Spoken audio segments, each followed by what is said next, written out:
नमस्कार, मैं हूं आपके साथ अंकिता पाड़ा। आप सभी का हमर छत्तीसगढ़ में स्वागत है। रुक करते हैं खबरों की तरफ। छत्तीसगढ़ विधानसभा के अध्यक्ष और पूर्व सीएम डॉक्टर रमन सिंह राजनांदगांव प्रवास पर रहे हैं।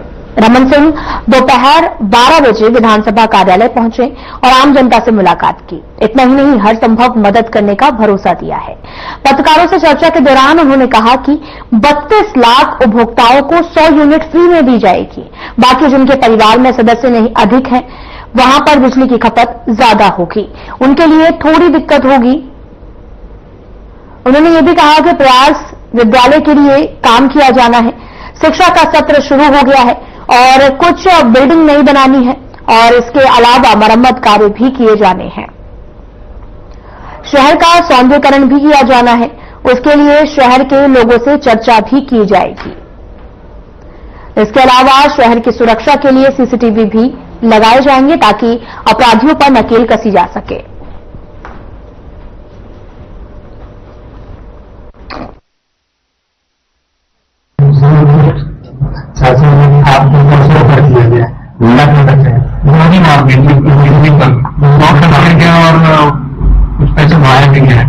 नहीं, 100 यूनिट तक जो 32 लाख उपभोक्ता है, जैसे मैंने पेपर में देखा है और जानकारी विभाग ने दी है, 32 लाख उपभोक्ता ये 100 यूनिट तक में कवर हो जाते हैं।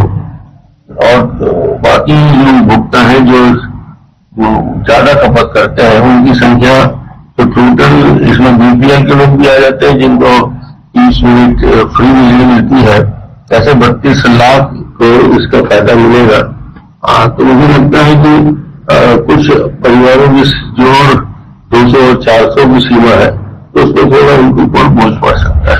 प्रभारी मंत्री जी की उपस्थिति में राजनांदगांव जिले की समीक्षा बैठक है और ये कलेक्टर और वरिष्ठ अधिकारियों के साथ बैठ के जिले के विभिन्न विभागों के काम की समीक्षा होगी और जो बजट के प्रावधान थे और जो ऑनगोइंग प्रोजेक्ट है उन प्रोजेक्ट के बारे में समीक्षा बैठक में बारिश के बाद क्या क्या प्रोग्रेस होने वाला है और अभी वित्तीय स्थिति क्या है, कौन कौन से प्रोजेक्ट है जो ऑनलाइन है और जिनके अभी बाकी फॉर्मेलिटीज बारिश के रहते पूरा कर लें, अभी विकास के लिए जो मेजर वर्क है उसमें रफ्तार आए और समय सीमा पे हो सके। तो उस बैठक का विषय इसी बात को लेकर होगा और मंत्री जी और हम लोग सब उपस्थित रहेंगे।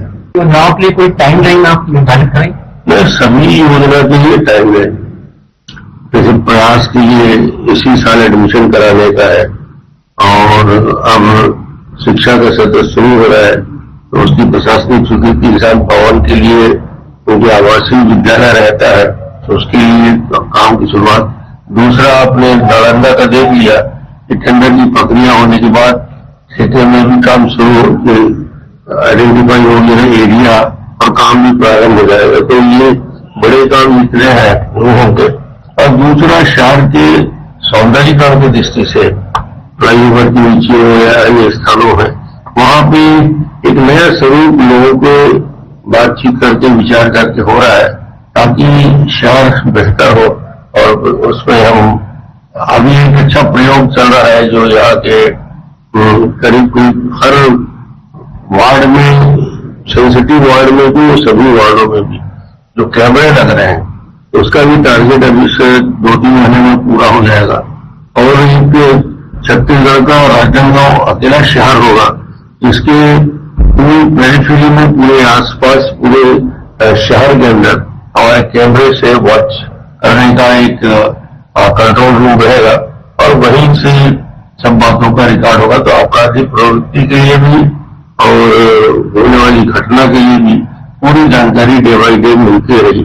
तो निश्चित रूप से शहर की सुरक्षा आवश्यक है। और दूसरा, शहर को अच्छे बनाने के लिए अभी एक बड़ा लक्ष्य है कि हरा भरा ग्रीन शहर रखने के लिए व्यापक रूप से वृक्षारोपण की भी योजना और प्लान बना के काम कर।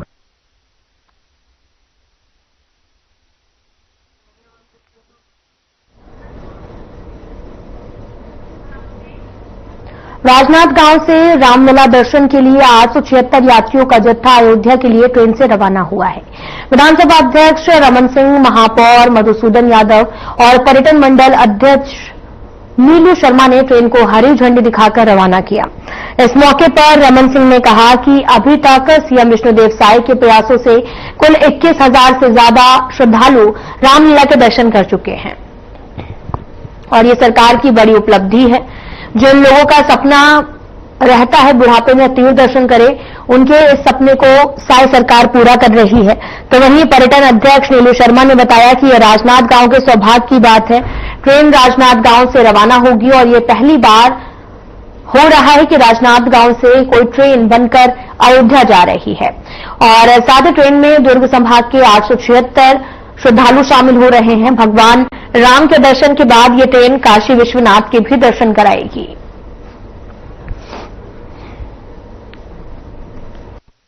छत्तीसगढ़ वास्तव में बहुत खूबसूरत प्राकृतिक सौंदर्यता से भरा हुआ राज्य है। छत्तीसगढ़ में पर्यटन की अपार संभावना है। मैं अभी कलकत्ता, बेंगलोर और अहमदाबाद गया हुआ था।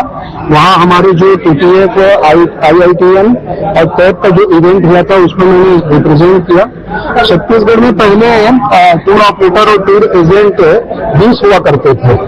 आज 250 से अधिक जो है ये टूर ऑपरेटर और टूर ट्रेवल एजेंट जो है रजिस्टर्ड हो गए हैं। छत्तीसगढ़ का जो हमने वहां पर एक्सप्लोर किया, प्रमोट किया, परफॉर्मेंस दिया, इससे छत्तीसगढ़ में पर्यटकों की संख्या बढ़ गई है। राजनांदगांव सहित पूरे इस प्रदेश में हम एक पर्यटन की दृष्टि से ये प्रयास कर रहे हैं कि हर जिले में एक पर्यटन केंद्र हो और उसके अलावा छत्तीसगढ़ में हम 10 से 15 पर्यटन केंद्र को जो है वो विकसित करना चाह रहे हैं, क्योंकि जो छत्तीसगढ़ की जो भूमि है निश्चित रूप से वो जो वन, पहाड़, झरना, प्राकृतिक सौंदर्य से भरा हुआ राज्य है।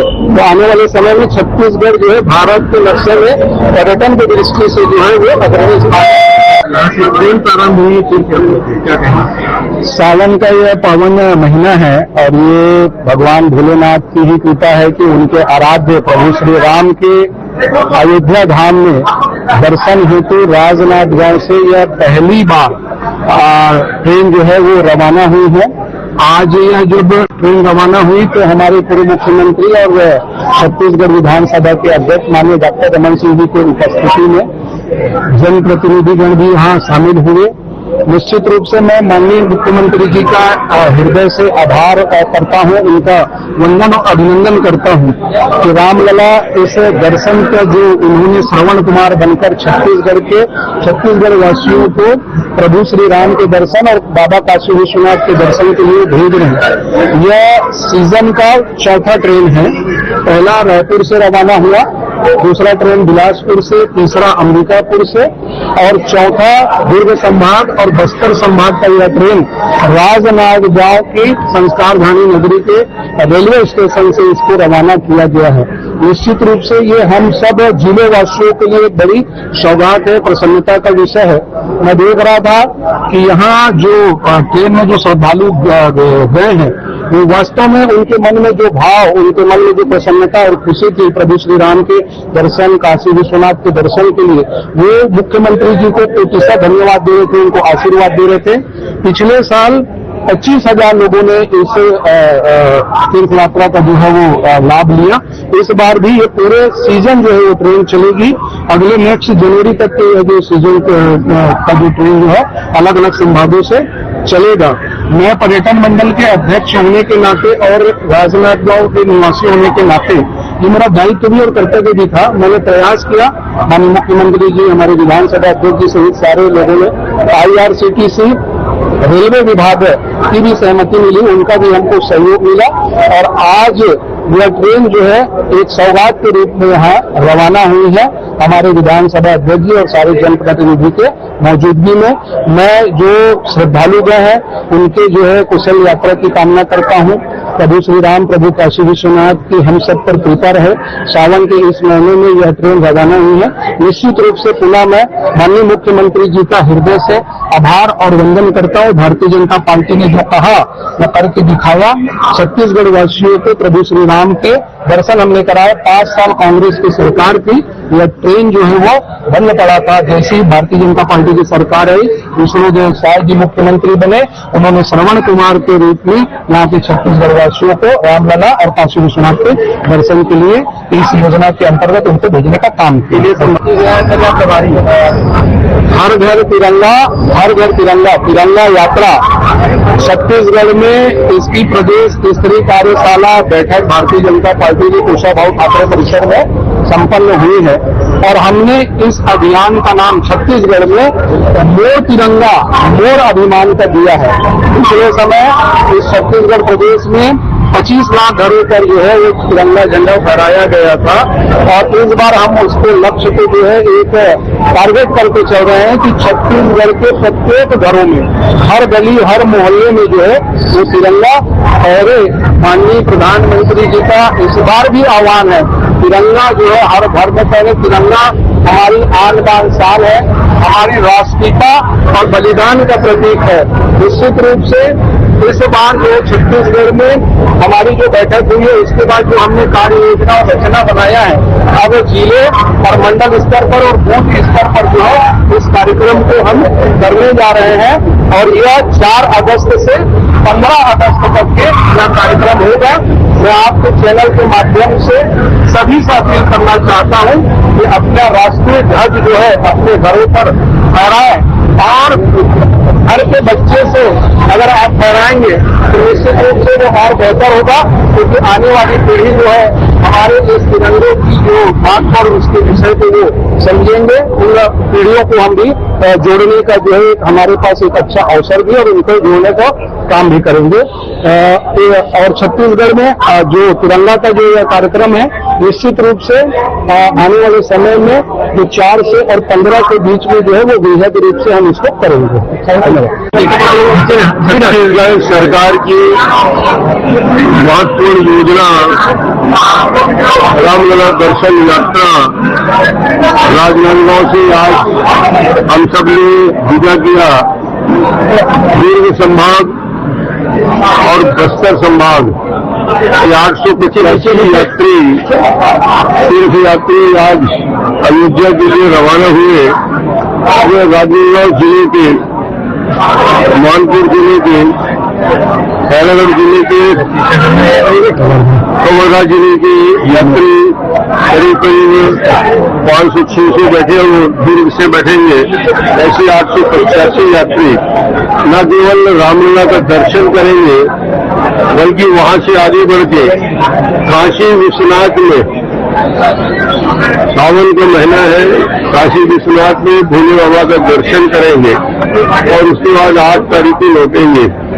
ये अद्भुत योजना है। 885 लोग यहाँ के जो मजदूरी काम करने वाले हैं, रेजा है, मंडी में काम करने वाले हैं, वो 35 की संख्या में गए। मध्यवर्गीय गरीब परिवार के लोग जिनसे मैं पूछ रहा था वो पहली बार अयोध्या या काशी जा रहा है। उनके जीवन का जो एक आखिरी इच्छा रहती है हर व्यक्ति की, वो इच्छा पूरी हो गई है। इसके लिए विष्णुदेव साय जी को बहुत बहुत धन्यवाद देता हूँ। शानदार योजना की शुरुआत की पर्यटन निगम के अध्यक्ष शर्मा जी और पूरी टीम को, रेलवे को मैं बधाई दूंगा। बहुत बेहतर व्यवस्था के साथ ये यात्रा चल रही है और उत्साह है और आने वाले समय में ये अभी तक 21,600 लोग यात्रा कर चुके हैं। ये यात्रा सतत जारी रहेगी अलग अलग संभागों में और धीरे धीरे पूरे छत्तीसगढ़ के बुजुर्गों की यात्रा का दर्शन कराने का नाम है। छत्तीसगढ़ से श्रद्धालुओं का जत्था लगातार रामलला के दर्शन के लिए अयोध्या जा रहा है और इसी कड़ी में दुर्ग जिले से करीब 149 यात्री अयोध्या के लिए रवाना हुए। शहर विधायक गजेंद्र यादव और साथ ही जिला पंचायत अध्यक्ष सरस्वती के अलावा अन्य विधायक और भारी संख्या में पार्टी कार्यकर्ता इस मौके पर मौजूद रहे। रेलवे परिसर जय श्री राम के जयकारों से गूंज रहा था। और ट्रेन में जाने वाले भक्तों के लिए प्रशासन ने ट्रेन के अंदर पूरी व्यवस्थाएं की। बुजुर्गों के लिए विशेष व्यवस्था करते हुए डॉक्टर के साथ दवाइयां भी रखी गई। 40 लोगों के बीच एक शासकीय अटेंडेंट भक्तों के लिए भेजा गया। श्री राम दर्शन योजना के तहत आज स्पेशल ट्रेन की रवानगी है। राजनांदगांव से ट्रेन चल करके जैसा आप देख रहे हैं यहाँ पर दुर्ग में आ चुकी है और यहाँ से हमारे 149 यात्री बोर्ड कर गए हैं। अब ये इनके घर के अयोध्या जाएगी और दर्शन करा करके 9 तारीख को ट्रेन की वापसी। 149 आप लोगों को तकलीफ ना हो इसके लिए IRCTC का पूरा इंतजाम है। इनको ब्रेकफास्ट यहाँ पर कराया गया और बाकी जो मील्स हैं वो ट्रेन में ही सर्व की जाएंगी। तो साथ में हमारे जो विभाग के कर्मचारी हैं वो भी जा रहे हैं ताकि किसी को कोई दिक्कत ना हो और हमारा पूरा प्रयास रहेगा कि इनका जो दर्शन का जो पूरा एक अनुभव है वो एक सुखद अनुभव के साथ ये लोग वापस करेंगे। इस देश में ग्रामीण परिवेश के लोग काफी है, शहरी परिवेश के लोग कम दिख रहे हैं। नहीं है, इसमें नगर पालिका क्षेत्र के भी लोग हैं और जनपद पंचायतों के द्वारा लाए गए लोग भी हैं। दोनों ही क्षेत्रों के लोग गाड़ी वापस न करें। अगर देखा जाए तो काफी बुजुर्ग भी जा रहे हैं, उनके स्वास्थ्य को लेकर स्वास्थ्य के लिए आवश्यक दवाएं वगैरह साथ में कैरी करते हैं और जो बुजुर्ग लोग हैं उनके साथ में अटेंडेंट की भी परमिशन रहती है।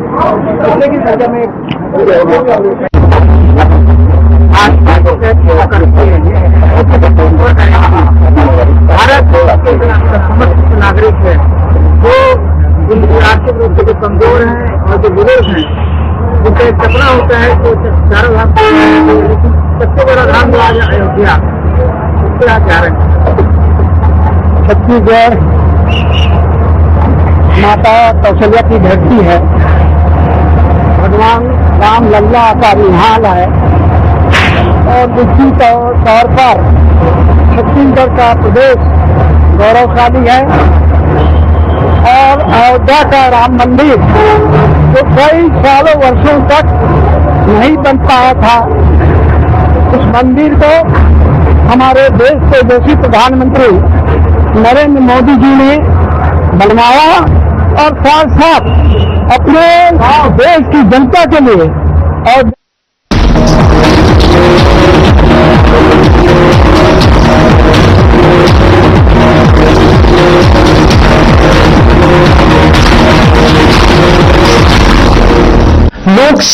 लोग सेहत बनाने के लिए क्या क्या नहीं करते। जिम जाते हैं, कसरत करते हैं, काजू बादाम प्रोटीन के डिब्बे तक घोल घोल कर पीते हैं, फिर भी उनकी सेहत नहीं बनती क्योंकि उनका पाचन तंत्र खराब है। और जब तक के पाचन तंत्र दुरुस्त नहीं होगा वो जितना मर्जी अच्छे से अच्छा खा ले उनकी सेहत नहीं बन सकती।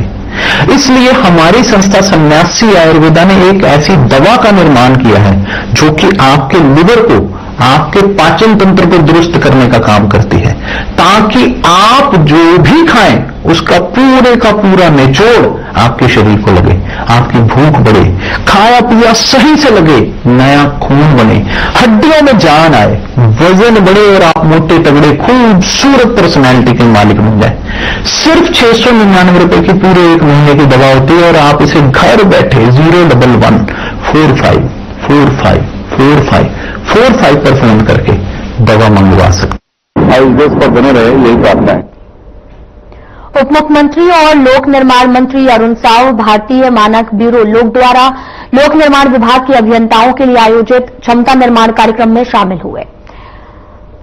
और साथ ही आपको यह भी बताते चलें कि रायपुर के नवीन विश्राम भवन में 6 अगस्त और 7 अगस्त को 2 दिवसीय इस कार्यक्रम का आयोजन किया गया। देश भर से आए विषय विशेषज्ञ कार्यक्रम में अभियंताओं को अलग अलग तरह के निर्माण कार्यों में प्रयुक्त सामग्रियों और कार्यों के नए मानकों की जानकारी भी दे रहे हैं। साथ ही लोक निर्माण विभाग के कई जिलों के अभियंता जो हैं इसमें हिस्सा भी ले रहे हैं। साथ ही अधीक्षण अभियंता, कार्यपालन अभियंता और सहायक अभियंता शामिल हैं।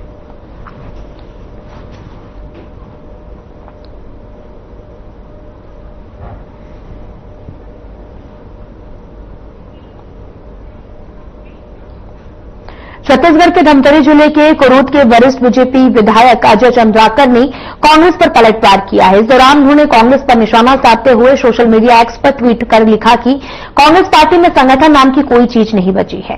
जिस पार्टी में संगठन नाम की चीज नहीं है उसमें कोई संगठनात्मक कार्य, उसकी भावनाएं उनको समझ में नहीं आएंगी। साथ ही विधायक अजय चंद्राकर ने लिखा कि कांग्रेस के लोगों को राजनीति करने के लिए किसी मुद्दे की तलाश करनी चाहिए।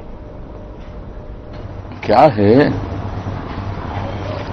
कांग्रेस पार्टी में संगठन नाम की कोई चीज होती नहीं, और जिस पार्टी में संगठन नाम की चीज नहीं है उसमें कोई संगठनात्मक कार्य, उसकी भावनाएं उसको समझ में आएगी नहीं, है ना। इसलिए मैंने लिखा कि उनको राजनीति करने के लिए किसी मुद्दे की तलाश करनी चाहिए, और राजनीति करने के लिए कांग्रेस पूरे प्रदेश और देश में मुद्दा विहीन हो चुकी है। माननीय सर्वोच्च न्यायालय ने भी इसको कहा है। आपके पास क्या सबूत है 2000 वर्ग मील में चीन ने कब्जा किया है उसका? तो ये फटकार खाने वाली पार्टी है न्यायालय से अपने मुद्दों पर, इसलिए उनकी बातों को गंभीरता से नहीं लेना चाहिए। सर, लेकिन कांग्रेस में कई बार अंतरकलह आया है। कांग्रेस देश भर में आजादी के अमृत महोत्सव के अंतर्गत हर घर तिरंगा अभियान का व्यापक स्तर पर आयोजन किया जा रहा है। इसी क्रम में जिले के गनियारे स्थित नारी शक्ति गारमेंट फैक्ट्री देशभक्ति के रंग में रंगा नजर आ रहा, जहां बिहार की 30 स्व सहायता समूह की 100 से अधिक महिलाएं तिरंगा निर्माण में जुटी हुई हैं। समूह की दीदियों ने देशभक्ति के इस पुनीत काम में भागीदारी मिलने पर खुशी जताई है। साथ ही गनियारे स्थित नारी शक्ति गारमेंट फैक्ट्री में स्व सहायता समूह की दीदियों को 1.50 लाख से भी अधिक तिरंगा तैयार करने का लक्ष्य मिला।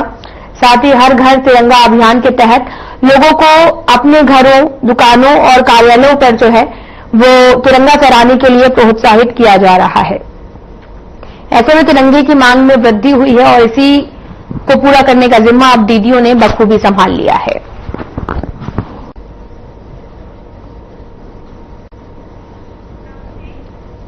बीजापुर जिले में 9 नक्सलियों ने पुलिस अधिकारियों और सुरक्षा बलों के सामने आत्मसमर्पण किया है और ये सभी नक्सली 24 लाख के इनामी भी बताए जा रहे हैं, जिनमें से आपको बताते चले कि एक महिला नक्सली भी शामिल है। साथ ही माओवादी लगातार अपने माओवाद की विचारधारा छोड़कर समाज की मुख्यधारा से जुड़ रहे हैं।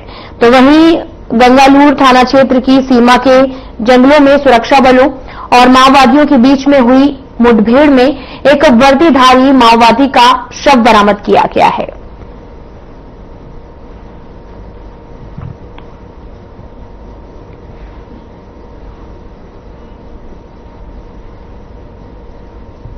गंगालूर क्षेत्र में एक अभियान अभी जारी है।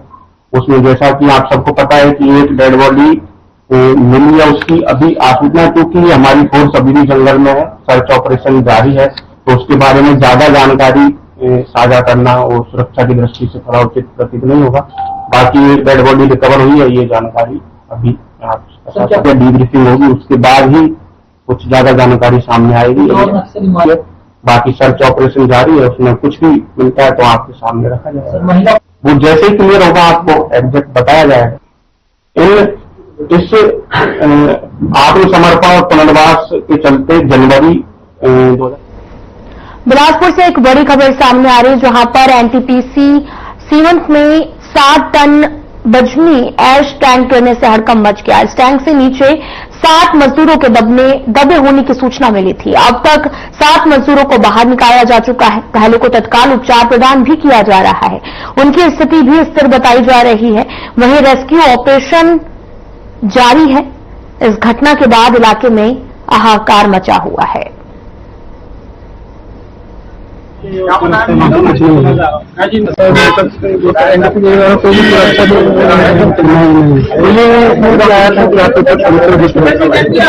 प्रत्येक भाई भी है, भाई है, अपना दोस्त मित्र है। टोटल कितने लोग आता हुआ उसको कितने लोग हैं? इसमें 5 घायल हुआ, उसमें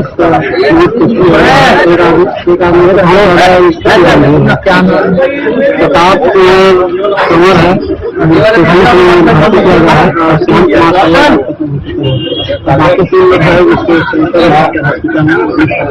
हमारे गांव पुलिस से बहुत से लेबर काम करने के लिए आते थे।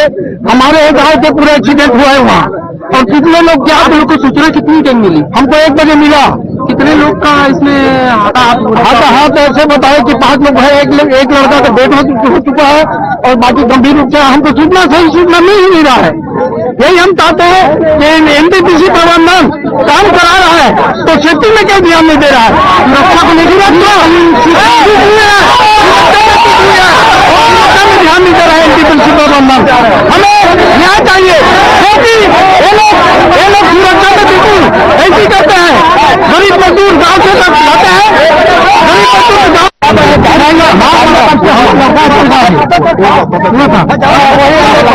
अरे भाई वो मत हो सुना ना, हमारे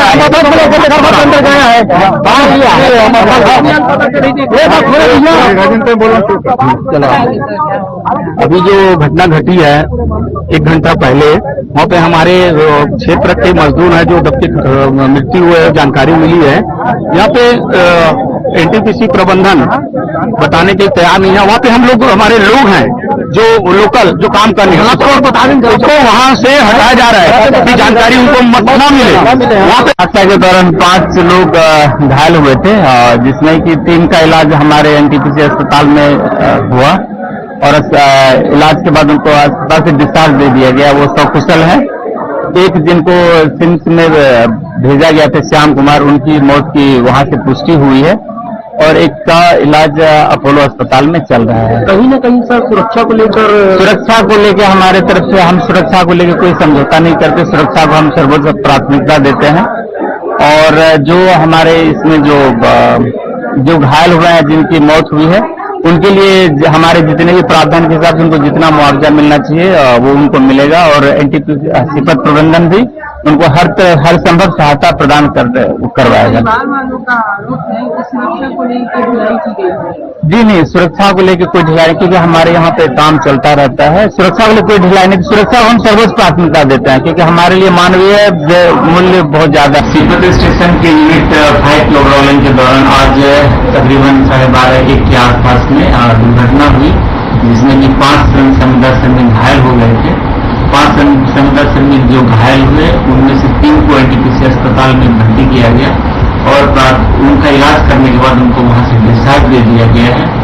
एक जो घायल थे श्याम कुमार साहब, उनको सिम्स अस्पताल भेजा गया जहां पर उनकी मौत होगी। जिसके शिवनाथ नदी से कावड़ में जल लेकर दुर्ग शहर विधायक गजेंद्र यादव और देवनारायण चंद्राकर के साथ भारी संख्या में बीजेपी के कार्यकर्ता महिलाएं शामिल हुए। इस दौरान भक्तिमय माहौल के साथ बोलबम के जयकारों से भी आकाश गूंजने लगा। इस यात्रा में भारी संख्या में कावड़ लिए हुए लोग दिखाई दिए और भक्ति भाव के साथ शिवनाथ नदी से चलकर शक्तिनगर भगवान शिव के मंदिर में जल अर्पण करेंगे। सावन में कावड़ यात्रा का अपना महत्व होता है और कहते हैं कि कावड़ यात्रा करने से भक्तों के पाप धुल जाते हैं।